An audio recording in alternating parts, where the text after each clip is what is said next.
Hello, my name is Frank Clegg, and I've spent over 40 years in the technology sector. My most recent position is a president of Microsoft Canada. In my career, I've seen the tremendous benefit that technology can provide. I've also seen the potential harm if technology is not implemented correctly. And I believe our current implementation of wireless technology is not safe. That's why I co-founded Canadians for Safe Technology and why I joined the business advisory group of the Environmental Health Trust. I am especially concerned about our current implementation of 5G wireless technology. And the more research I do and the more experts I talk to, the more concerned I become. Now, there's no doubt that there are benefits such as autonomous vehicle and faster download speeds. At the same time, I think there is potential harm. I think it's important that we understand that 5G is not just an incremental number on our cell phones. In fact, over 230 scientists and researchers from 41 countries around the world have formally written to the United Nations, their member nations, and the World Health Organization, expressing their concern over the planned rollout of 5G technology, especially for vulnerable populations such as children, pregnant women, and the environmentally sensitive. They have been joined by state legislatures and federal regulators who have asked the FCC to provide evidence that there is no harm from the rollout of 5G technology. There is no doubt that the engineers and businesses and companies that roll out technology are well-meaning. However, their focus is on being first to market and getting new products into the market as efficiently and quickly as they can. I am not aware of any research or studies by my industry or related industry that deal at all with the health or safety effects of wireless technology. Here are some important facts about 5G. 5G technology has not been tested. I am not aware of a single study that shows that 5G technology is safe. 5G, as in all other wireless technology, gives off radio frequency radiation, which is absorbed in the human body and accumulates in the human body. One segment of 5G technology are millimeter waves. Millimeter waves are used by the US and Israeli government in their active denial systems, which are used for crowd control. And what they do is they provide a very painful reaction in the skin organs of the body. We have no idea what the impacts will be to human health if that kind of millimeter wave technology is used and we are exposed to it 24 hours a day, 7 days a week. There are significant proven health effects from wireless technology and wireless devices. These include insomnia, headaches, fatigue, heart palpitations, all caused by exposure to wireless devices and the radiation from them. More serious symptoms and conditions include heart arrhythmia, infertility, tinnitus, numbness or tingling in the extremities, diabetes, cancer, and permanent DNA damage. Mental health is also impacted, with increased anxiety, depression, rises in ADHD and autism, mood swings, and emotional instability. In fact, all of these health factors and conditions have risen exponentially over the last 30 years, and hundreds of studies that show proof of biological harm from wireless devices. Most recently, in 2018, the National Institute of Health's National Toxicology Program released the findings of a 14-year, $25 million study that showed clear evidence of harm in terms of cancer and permanent DNA damage. This study, several months later, was verified by the prestigious Ramazzini Institute out of Italy, which found the same results. Now you may ask how a product that has this potential harm could ever be released to the market and to the public for public use.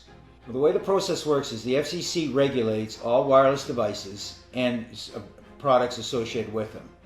Unfortunately, the FCC is made up of previous telecom executives, lawyers, and engineers.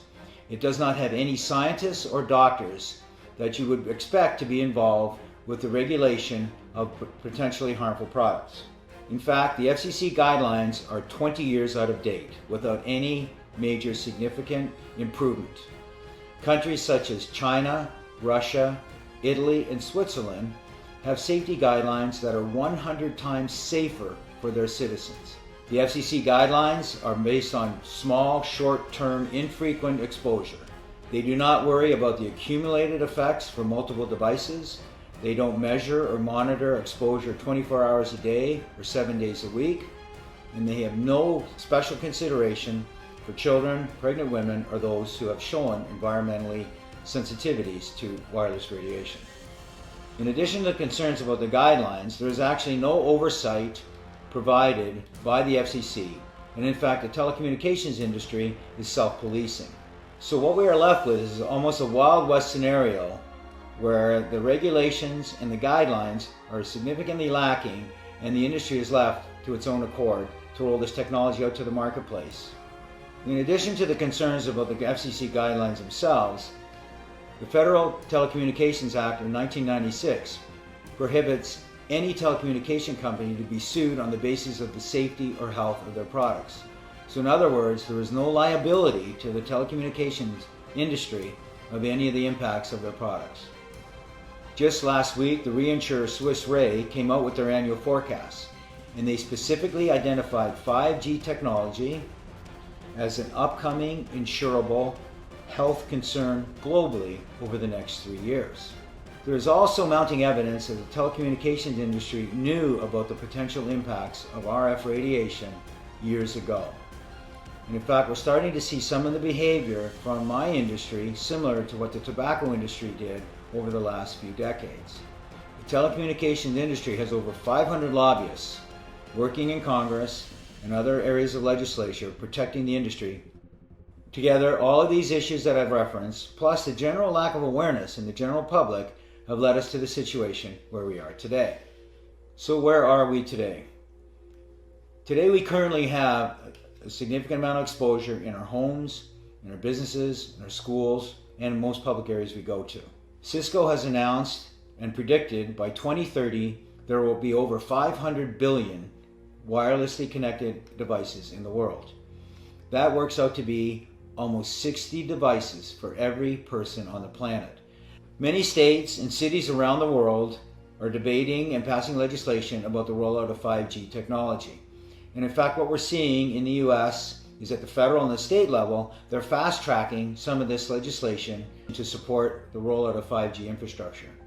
Unfortunately, this legislation seems to be taking away all individual rights and the rights of local towns and counties and cities and passing more power to the telecommunication companies. We believe this is a historic and precedent-setting power shift from the individual and state and local level over to an industry. In fact, many communities in the US and around the world are passing moratoriums preventing the rollout of 5G technology until it is proven safe. 5G will impact you personally. There are designs that show the requirement for small cell 5G antennas as close as every third house in the neighborhood and could be as close as every 500 feet in public areas. The impact of that radiation at that level of frequency and intensity and power 24 hours a day and 7 days a week is unprecedented and is not understood. I've spent the last 5 years of my life, I've had the opportunity to meet with experts on a worldwide basis who have spent their careers studying the impact of wireless radiation and devices. I've also had the opportunity to meet with some of the great minds in the technology sector who have helped create these tremendous products that we use in our lives and provide tremendous benefit to us.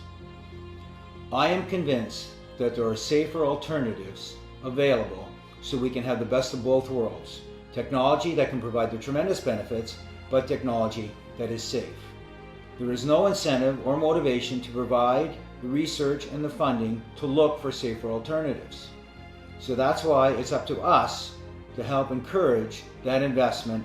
That can be by asking our legislators to pass legislation, encouraging industry to do it, or it can be by us directly trying to advocate for change in the industry to allow them to become more responsible to provide safer technology that still provides tremendous benefit. We can't do this all on our own. We need your help. Here's what you can do. The most important thing is to get educated. We have provided a little bit of an overview and some of the scientific evidence that shows there's a potential harm. But now you have to take the initiative. There are some tremendous websites, Canadians for Safe Technology, the Environmental Health Trust, saferemr.com, and the Physicians for Safe Technology. There are also other resources that are listed at the end of this video.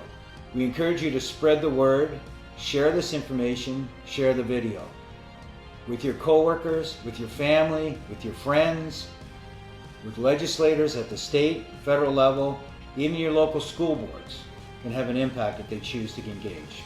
Ultimately, your knowledge is in your power, and your power is in your hands. I fundamentally believe we can have the best of both worlds. That is access to the technology and the tremendous benefits it provides, but in a safe manner. We are advocates for safe technology, not no technology. I thank you for your